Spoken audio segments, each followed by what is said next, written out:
सभी को नमस्कार। मेरा नाम है मदन लाल मधु। कहानियां सुनाता हूं। दोस्तों, हरियाणा की माटी में जन्मे एक ऐसे मूर्धन्य साहित्यकार जिसकी रचना, जिसकी लिखी कहानी मैं आज आप सबके सामने पढ़ना चाहता हूं, वो किसी परिचय के मोहताज नहीं है। मधुकांत। जी हां दोस्तों, एक ऐसे साधक जो 25 वर्षों तक अध्यापन काल से जुड़े रहे, कई बार श्रेष्ठ शिक्षक का पुरस्कार प्राप्त कर चुके और साहित्य की सेवा करने के लिए जिन्होंने 25 वर्ष अध्यापन करने उपरांत स्वैच्छिक सेवा निवृत्ति ले ली, एक ऐसे साधक जिन्हें वर्ष 2018 में महाकवि सूरदास आजीवन साहित्य साधना सम्मान से हरियाणा सरकार ने विभूषित किया। 2013 में मुख्यमंत्री हरियाणा ने आदरणीय मधुकांत जी को बाबू बाल मुकुंद गुप्त साहित्य पुरस्कार से सम्मानित किया और स्वैच्छिक रक्तदान सेवा के लिए आपको राज्य पुरस्कार से सम्मानित किया गया। साहित्य और रक्तदान को समर्पित एक ऐसी शख्सियत मधुकांत, जिनकी कई साहित्य कृतियों पर छात्र शोध कार्य कर चुके हैं। राष्ट्र की सभी भाषाओं में इनकी रचनाओं का अनुवाद हो चुका है। सामाजिक बुराइयों पर आपके कई नाटक आकाशवाणी तथा अनेक मंचों पर प्रदर्शित हो रहे हैं। प्रज्ञा साहित्य मंच रोहतक से आप लगभग 300 साहित्यकारों को सम्मानित कर चुके हैं और आपके द्वारा एक रचित एकांकी 5 शोले महाराष्ट्र शिक्षा विभाग की 12वीं की हिंदी पाठ्य पुस्तक युवक भारती में सम्मिलित की गई है। विक्रमशिला विश्वविद्यालय भागलपुर बिहार द्वारा आपको विद्या वाचस्पति एवं विद्यासागर की मानद उपाधि के द्वारा अलंकृत किया जा चुका है। अनेक राष्ट्रीय एवं अंतर्राष्ट्रीय साहित्य तथा रक्तदानी संस्थाओं ने आपको सम्मानित किया है। मधुकांत के बहुआयामी व्यक्तित्व का एक महत्वपूर्ण भाग स्वैच्छिक रक्तदान से जुड़ा होना भी है। किसी भी व्यक्ति को खून के अभाव में मरने नहीं देंगे, इस संकल्प के अंतर्गत अपने गांव सांपला व आसपास के गांवों में स्वैच्छिक रक्तदान शिविर लगाए तथा रक्तदाताओं को सम्मानित किया। रक्तदान स्कूल की ओर कार्यक्रम के अंतर्गत विभिन्न स्कूलों में रक्तदान अनुकरण सम्मान आयोजित किए गए। राष्ट्रीय पुस्तक न्यास भारत द्वारा आपकी पुस्तक महिला पंचायत का प्रकाशन हुआ तथा बाल पुस्तक खैनी एक जहर व फूल और मधुमक्खी का हरियाणवी भाषा में अनुवाद किया गया। भारत की 25 भाषाओं में आपकी रचनाओं का अनुवाद हो चुका है। आपके 71वें जन्म दिवस पर रोहतक की सभी रक्तदानी संस्थाओं ने रक्तदान शिविर लगाए तथा 1003 यूनिट ब्लड एकत्रित करके PGIMS रोहतक में जमा कराया। आपका सारा परिवार रक्तदान करता है और कराता है। आप सभी पुरस्कारों से प्राप्त राशि समाज सेवा के काम में लगा देते हैं। समाज में जागरूकता बढ़ाने के लिए आपने ब्लड बैंक तथा वारिस कौन पर फिल्म का निर्माण करके सीडी निशुल्क वितरित की। स्वैच्छिक रक्तदान पर आपने 12 मौलिक पुस्तकों की रचना की है। समाज में प्रकाश फैलाने के लिए आपने कई पुस्तकालयों की स्थापना की तथा अनेक सार्वजनिक पुस्तकालयों में श्रेष्ठ साहित्य की पुस्तकें भेंट की। तो दोस्तों, ऐसी महान शख्सियत द्वारा विरचित एक बेहद लोकप्रिय कहानी, एक अपराजित सत्य, आप सबके समक्ष रख रहा हूं। सुनिएगा।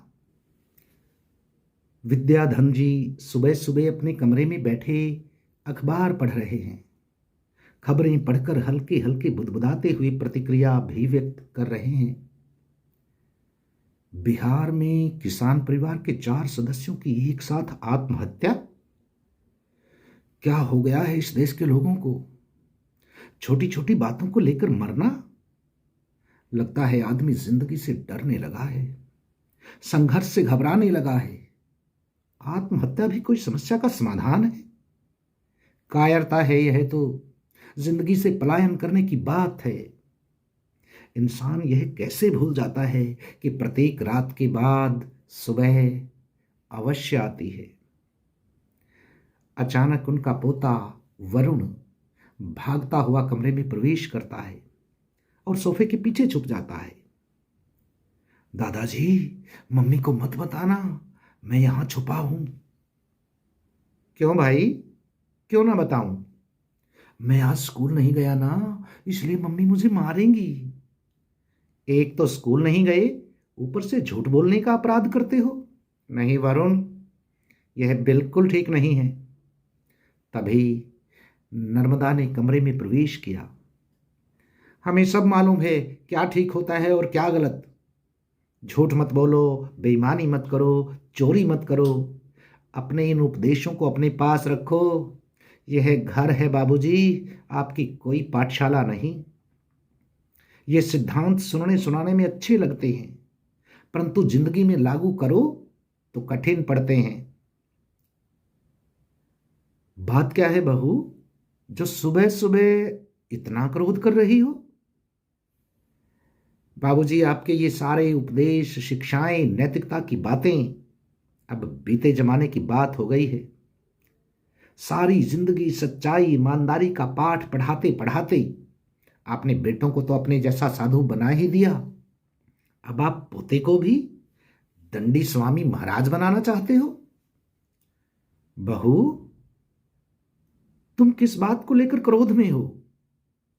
तुम्हारी कोई समस्या है तो रविकांत को आ जाने दो, उससे बात करके सब ठीक कर लेंगे।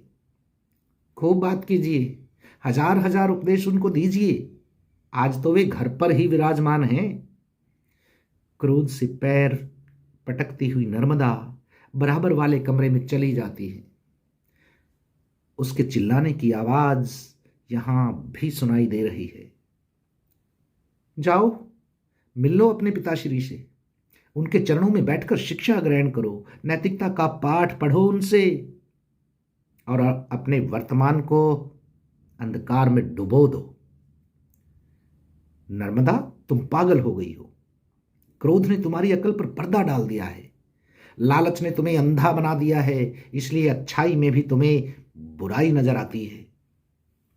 क्या अच्छा है क्या बुरा, यह तो भगवान ही जानता है। मैं औरत हूं, मुझे घर चलाना है। जानते हो, जूते फटे होने के कारण आज वरुण स्कूल नहीं गया। इस महीने के सब पैसे खत्म हो गए। बताओ कहां से दिलाऊं उसको नए जूते। बोलते बोलते वह सुबकने लगती है। कहां है वरुण? बाबूजी के कमरे में छुपा बैठा है। ठीक है, मैं कुछ करता हूं। रविकांत पिताजी के कमरे में प्रवेश करता है।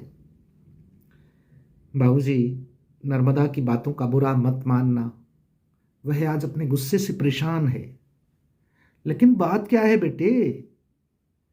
पिताजी, बात ऐसी है जिसे हम बता भी नहीं सकते और आपसे छुपा भी नहीं सकते। वास्तव में तो यह संस्कारों की टकराहट है। आपने हमारे परिवार को जो संस्कार दिए, नर्मदा उससे विपरीत संस्कारों में पली बढ़ी है। समस्या यह है कि वह हमारे साथ संतुलन ही नहीं बिठाना चाहती, बल्कि वह हमें अपने संस्कारों में ढालना चाहती है। बेटे, एक दूसरे की भावनाओं को समझकर उनके संस्कारों का आदर करना ही तो दाम्पत्य जीवन की सफलता है। विद्याधन ने बेटे को समझाया। मैं लाख जतन करता हूं पिताजी, परंतु उसमें पैसे की भूख है। वह पैसे को ही अपना भगवान समझती है। सच्चाई, ईमानदारी, परोपकार, इन सब का कोई मूल्य नहीं है उसके जीवन में। खूब सारा धन, भोग विलासिता के साधन चाहिए उसको, और प्रतिदिन उसकी भूख बढ़ती ही जा रही है। लेकिन बेटे, आज के झगड़े का कारण क्या है? बाबूजी, हमारी कंपनी में नर्मदा की सहेली के पति को एक पुल बनाने का ठेका दे रखा है। उसमें सीमेंट के स्थान पर रेत अधिक लगा रखा है, जंग लगा सरिया लगा रखा है। नर्मदा चाहती है कि मैं आंख बंद करके उसका बिल पास कर दूं। आखिर मेरा भी तो कोई उत्तरदायित्व है ना? तुम ही बताओ बाबूजी, मैं उसका बिल कैसे पास कर सकता हूं? यह तो ठीक है, फिर नर्मदा इसमें इतनी रुष्ट क्यों है? शायद नर्मदा को उसकी सहेली ने कुछ पैसे भी इसके लालच में दे रखे हैं। नर्मदा कमरे से बाहर पर्दे की ओट में खड़ी सब सुन रही थी। अचानक वह क्रोध से फुनफुनाती हुई बीच में कूद पड़ती है। मैं बेईमान हूं, लालची हूं। क्या मैं यह सब अपने लिए कर रही हूं? आप सबकी भलाई के लिए कर रही हूं। बोलती बोलती रोती रहती है। मैंने मनोरमा से कुछ पैसा उधार अवश्य ले रखा है, कोई पाप नहीं कर रखा। समय आने पर उसका चुकता कर दूंगी। यह मेरा और उसका व्यक्तिगत मामला है।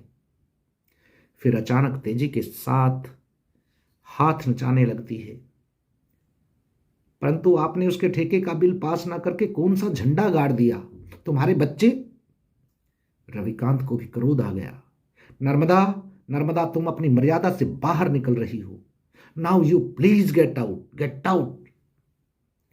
रोती हुई, चिल्लाती हुई नर्मदा कमरे से बाहर चली जाती है। क्रोध को क्रोध से दबाया नहीं जा सकता। विद्याधन शशिकांत को समझाते हैं। नर्मदा ऐसा ही सोचेगी क्योंकि उसके संस्कार ही ऐसे हैं। वह अपने आप को ठीक मानती है, इसलिए हम लोग उसे गलत दिखाई देते हैं। रविकांत का स्वर भी तल्ख हो उठता है। बाबूजी, तुम ही बताओ, इसमें मैं कहां दोषी हूं? मेरा अपराध क्या है? क्या सच्चाई और ईमानदारी पर चलना भी अपराध है? बाबूजी, इस रोज रोज की चिकचिक से मैं तो तंग आ गया हूं। अच्छा, ये बता रवि, तेरा मन क्या चाहता है? बाबूजी, मेरे मन को कौन समझता है? मेरे मन को तो आपने संस्कारों से सींच सींच कर वट वृक्ष बना दिया है, जिसकी छाया में यात्री विश्राम तो कर सकता है, परंतु अपनी भूख शांत नहीं कर सकता। परंतु नर्मदा, नर्मदा तो फल खाना चाहती है, केवल फल। उसकी खाद पानी की उसको कोई चिंता नहीं। और उसका लाडला वरुण, वह तो सारे फलों को एक साथ तोड़कर अपनी झोली में भर लेना चाहता है। बेटे रवि, परेशान ना हो, निराश ना हो। आजकल हवा ही कुछ ऐसी चल रही है। परंतु बाबूजी, मैं कब तक सहता रहूंगा इन गर्म लू के थपेड़ों को? मेरे साथी कमल को तो आप जानते ही हो, वह भी तो आपका शिष्य रहा है। निपट, चापलूस और रिश्वतखोर। बिना लालच के तो वह किसी से बात भी नहीं करना चाहता। रिश्वत के पैसे से उसने अपनी कोठी बना ली है, गाड़ी से ऑफिस आता जाता है, नौकर चाकर है। आजकल नर्मदा ने उसे ही अपना आदर्श मान रखा है। बेटे, तेरा मन करता है तो तू भी कमल बन जा। मैं नहीं बन सकता बाबूजी, मैं नहीं बनना चाहता। मैं समझता हूं यह सब गलत है, एकदम गलत। फिर चिंता क्या है? दाल रोटी खाओ और हरि के गुण गाओ। मुझे तो कोई चिंता नहीं। नर्मदा चाहती है कि मैं कमल बन जाऊं, बस यही झगड़े की जड़ है। बेटे, मैं तुम्हारी पीड़ा को समझ सकता हूं, परंतु सब समझते हैं कि सच्चाई की राह कठिन तो है, लेकिन अंततः विजय तो सत्य की ही होती है। पिताजी, कभी कभी इन किताबी बातों पर संदेह होने लगता है। जानते हो, आपके द्वारा सत्य और ईमानदारी के तगमे लगाकर मैं ऑफिस जाता हूं तो साथी मेरी खिल्ली उड़ाते हैं। कहते हैं, देखो वह आ गया राजा हरिश्चंद्र की औलाद। क्योंकि ना तो मैं स्वयं अपना कुछ फायदा कर सकता हूं और ना उनको कोई फायदा पहुंचा सकता हूं, इसलिए सब मुझसे जलते हैं, मुझे नीचा दिखाने में लगे रहते हैं। बेटे, सत्य की राह कांटों भरी होती है, उसको पार करने के लिए कांटों से तो गुजरना ही पड़ेगा। बाबूजी, इन कांटों पर चलते हुए कभी कभी मैं थकने लगता हूं। मुझे लगता है कि इन कांटों से लहू लुहान पांव मेरा साथ नहीं दे पाएंगे। बेटे, इस समय तू पूर्णतया निराश और थका हुआ है, कुछ विश्राम कर ले। बहू को प्यार से समझाने की कोशिश कर, सब ठीक हो जाएगा। जी बाबूजी, कहता हुआ रविकांत कमरे से बाहर चला जाता है। विद्याधन जी ने जैसे ही पुनः अखबार पढ़ने के लिए उठाया तो शशिकांत ने कमरे में प्रवेश किया। बाबूजी, बनारस से फोन आया है। क्या कहा है दीनानाथ जी ने? अखबार एक तरफ करके विद्याधन जी ने पूछा। वही जो मैंने आपको कहा था, अर्थात? हाँ बाबूजी, उन्होंने श्रद्धा के रिश्ते से इनकार कर दिया है। दहेज के लेन देन के बारे में आपके विचार सुनकर उनकी भाषा ही बदल गई थी। जब उन्होंने कहा कि घर पर जाकर सबकी सलाह करके जवाब देंगे, मैं तो तभी समझ गया था। अब उन्होंने साफ ही साफ मना कर दिया है। ठीक है, क्रोध से भरकर बोले, ऐसे दहेज के लोलुप व्यक्ति के साथ हम भी संबंध नहीं जोड़ना चाहते।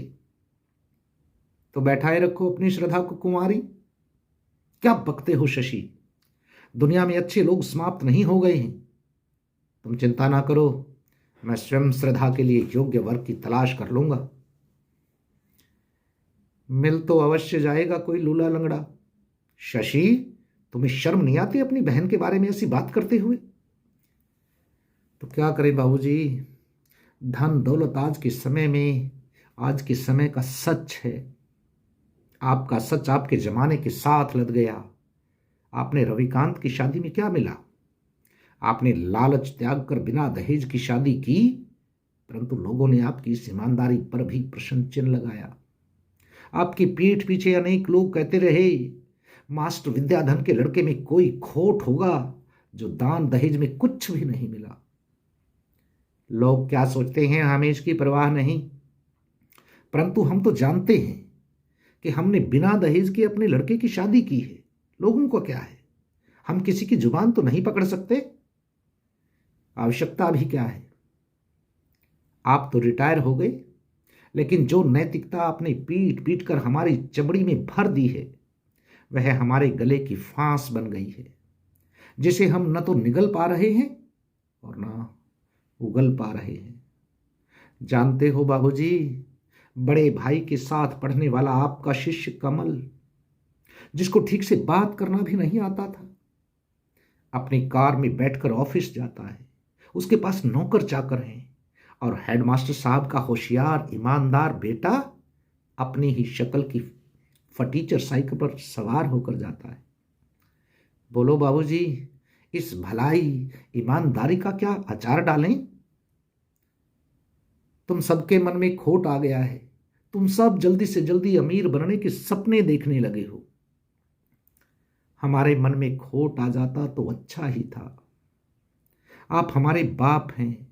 आज के युग में हमें किस प्रकार जीना है यह समझना आपका फर्ज था, लेकिन आपने हमें बेकार संतोषी जीव बनाकर, महज किताबी ज्ञान पढ़ाकर आदर्शवादी पंगु इंसान बना दिया। इससे बेहतर था आप हमें इस दुनिया में लेकर ही ना आते। शशि, तुम पागल हो गए हो। तुम यह भी नहीं जानते कि अपने पिता के साथ कैसे बात की जाती है। जाओ, मेरे सामने से दफा हो जाओ। शशि क्रोध से पैर पटकता हुआ चला जाता है। विद्याधन अपनी पत्नी कावेरी की तस्वीर के सामने जाकर खड़े हो जाते। देख रही हो कावेरी, क्या हो गया है आज के बच्चों को। जिन नैतिक मूल्यों को हमने अपने जीवन में पाला पोसा, ये बच्चे उनकी खिल्लियां उड़ा रहे हैं। तीनों बच्चों को योग्य व चरित्रवान बनाने के लिए हमने क्या कुछ नहीं किया। रामायण, गीता, वेद, उपनिषद क्या कुछ नहीं समझाया, परंतु उन्होंने कुछ गुना नहीं। मैंने तो आम के पेड़ लगाए थे, पर पता नहीं ये बबूल कैसे बन गए। अच्छा है, यह सब देखने से पहले ही तुम चली गई। अपनी मान मर्यादा आदर्शों को यूं बिखरते देखती तो तुमको गहरा सदमा लगता। यदि 10 वर्ष पूर्व तुमको हृदयाघात ना हुआ होता तो आज अवश्य हो जाता। हाथ में चाय का प्याला लिए बेटी श्रद्धा ने कमरे में प्रवेश किया। पिताजी, चाय पी लो। लाओ बेटी। तनाव के कारण विद्याधन जी का सिर भारी होने लगा था। कल तुम्हारा स्कूल में इंटरव्यू कैसा रहा? कैसा रहना बाबूजी, हर बार की तरह यहां भी धक्के खाने की बात है। उसकी आवाज पूर्ण रूप से निराशा से भरी थी। ऐसा क्यों बेटी? इस स्कूल का तो बड़ा नाम है। हमारे जमाने में तो पूरे प्रदेश में संस्था का डंका बजता था। संस्था के सदस्य स्कूल की एक कप चाय पीना भी पाप समझते थे। जानते हो, महात्मा गांधी ने आजादी से पहले इसकी नींव रखी थी। इसमें तुम्हारी नौकरी का काम अवश्य बन जाएगा। यहां की प्रबंध समिति मेरा बहुत लिहाज करती है। कभी करती होगी बाबूजी। आज उनकी औलाद लाखों रुपया खर्च करके चुनाव जीत कर आती है। संस्था को अपनी व्यक्तिगत संपत्ति समझती है। चारों ओर से चंदा एकत्रित करके उसको डकार जाने की नियत रखती है। तुम भी क्या अनाप शनाप बोलती रहती हो। मेरे स्कूल में ऐसा नहीं था। वहां के लोग इतना नीचे नहीं गिर सकते हैं। बाबूजी, स्कूल में 4 पोस्ट खाली हैं। प्रत्येक पोस्ट के लिए 4 लाख रुपए का डोनेशन मांग रखा है। डोनेशन क्या, एक प्रकार से रिश्वत मांग रखी है। बोलो, आप अपनी बेटी को वहां अध्यापिका बनने के लिए 4 लाख रुपए खर्च कर सकते हो? हे भगवान, मैं ये क्या सुन रहा हूं। हमारे विद्या मंदिर का यह हाल हो गया, जहां रिश्वत लेने और देने को पाप कहकर पढ़ाया जाता था। उसका स्तर इतना नीचे गिर गया। परंतु बेटी, तुम्हारी तो मेरिट है। कौन पूछता है पिताजी मेरिट को? पैसा मेरिट की आंकड़ों का सब खेल बिगाड़ देता है। बेटी, अब कुछ भी बच पाना शेष नहीं रहा। जब राष्ट्र निर्माताओं का चुनाव ही जर्जर हाथों से होगा तो कौन करेगा राष्ट्र का निर्माण? कौन संवारेगा भारत माता की तस्वीर को? बाबूजी, राष्ट्र निर्माण की चिंता किसे है? सब अपने निर्माण में लगे हैं। प्रसंग बदलकर श्रद्धा बोली, बाबूजी, बातों बातों में आपकी चाय ठंडी हो गई। मैं पुनः गर्म करके लाती हूं। नहीं बेटी, अब चाय पीने का मन ही नहीं रहा। अंदर ही इतना उबल रहा है, उसे और उबालने की आवश्यकता नहीं। जैसी आपकी इच्छा। चाय का भरा हुआ प्याला उठाकर चली जाती है। लाइट बंद करके विद्याधन जी सोने का प्रयत्न कर रहे हैं, परंतु सारे दिन अपमानित करने वाली घटनाओं से वे बहुत आहत हैं। उन्हें नींद नहीं आ रही है। कितना गहरा अंधेरा है। क्या इस गहरे अंधकार में कोई आशा की किरण शेष बची है? लोग मुझसे कितना प्यार करते हैं। आज भी बड़े बड़े पदों पर बैठे मेरे छात्र देखते ही मेरे चरणों में झुक जाते हैं। क्या यह सब दिखावा है? फिर मेरी औलाद ही क्यों मुझे सही नहीं मानती, मुझसे घृणा करती है, मुझे गैर जिम्मेदार पिता समझती है? शायद मेरे आदर्श पुराने होते जा रहे हैं। आज के नौजवानों को उनकी आवश्यकता नहीं है, इसलिए दुनिया में अशांति, विवाद और अंधी दौड़ बढ़ती जा रही है। इस युग को हम जैसे सिद्धांतवादी संस्कारित लोगों की आवश्यकता नहीं है। अब हमारे होने, जिंदा रहने का कोई अर्थ नहीं है, कोई अर्थ नहीं। जिंदा रहने का कोई अर्थ नहीं। यकायक गहरा सन्नाटा छा जाता है। उसी रात विद्याधन जी का स्वर्गवास हो गया और आज 13वीं के दिन उसी स्कूल में एक विशाल शोक सभा की जा रही है। शहर के अनेक प्रतिष्ठित लोग उसमें उपस्थित हैं। आज परिवार के सदस्य मन ही मन सोच रहे हैं, हमने बाबूजी का बहुत मन दुखाया, उनके हृदय पर आघात किए। पश्चाताप तो सब कर रहे थे, परंतु मुंह से कोई कुछ नहीं बोल रहा था। सब विद्याधन का गुणगान कर रहे थे। अपने पिताजी की नैतिक, अच्छी और सच्चाई की बातें सुनकर उन्हें अपने पर ग्लानि हो रही थी, परंतु अब कोई कुछ नहीं कर सकता था। पंडित जी सभा का संचालन कर रहे थे। आज हमारे प्रिय गुरुजी, आदर्शवादी, इस क्षेत्र में शिक्षा का प्रकाश फैलाने वाले विद्याधन जी हम सबको अनाथ करके स्वर्गलोक में चले गए। अनेक वक्ताओं ने अपने अपने अनुभव बताकर उनकी प्रशंसा की। अब आपके सामने उनके एक प्रिय शिष्य नीलांचल जी अपने उद्गार व्यक्त करेंगे। आइए नीलांचल जी। गंभीर वेदनापूर्ण शब्दों में नीलांचल ने कहना आरंभ किया, विद्याधन जी मेरे गुरु ही नहीं, पिता भी थे। मुझे लगता है आज मेरे सर से दोनों का साया उठ गया है। मैं अनाथ हो गया हूं, अकेला हो गया हूं। गला भर आता है। विद्याधन जी के चरणों में बैठकर इन्हीं कमरों में मैंने शिक्षा ग्रहण की थी। मैं तो एक गरीब हरिजन का लड़का था, फिर भी सदैव उन्होंने मुझे दिल से लगा कर रखा। अनेक बार मेरी आर्थिक सहायता की। विदेश में जाकर एक प्रतिष्ठित कंपनी बनाने, उसे चलाने के प्रत्येक कदम पर मेरा मार्गदर्शन किया। जीवन में अनेक क्षण ऐसे आए जब सब कुछ धुंधला दिखाई दे रहा था, सत्य डावाडोल हो रहा था, परंतु उन्होंने सदैव मुझे सत्य पर डटे रहने का संदेश दिया। बहुत संकट आए, परंतु मैं उनकी बात मानता रहा। आखिर सत्य की परीक्षा में हमारी जीत हुई।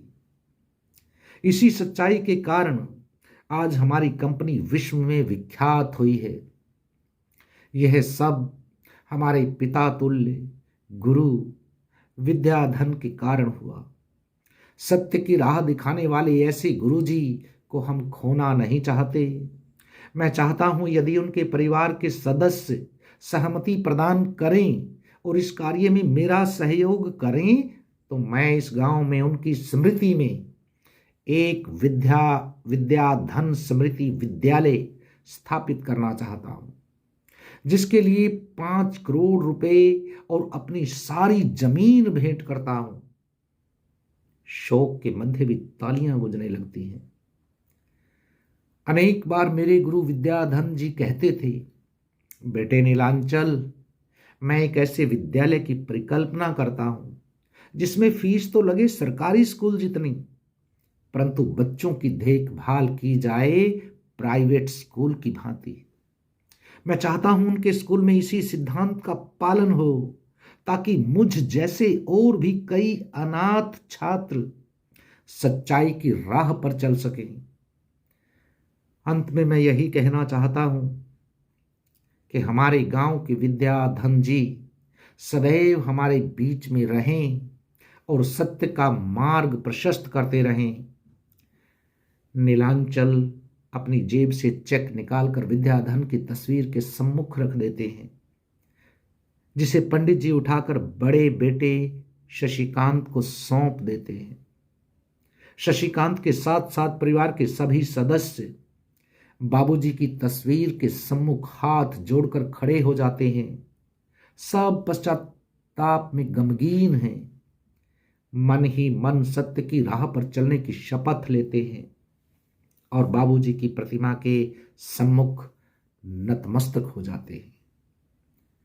तो दोस्तों, ये थी महाकवि सूरदास साहित्य आजीवन साहित्यिक साधना सम्मान से विभूषित आदरणीय मधुकांत जी की लिखी एक अपराजित सत्य।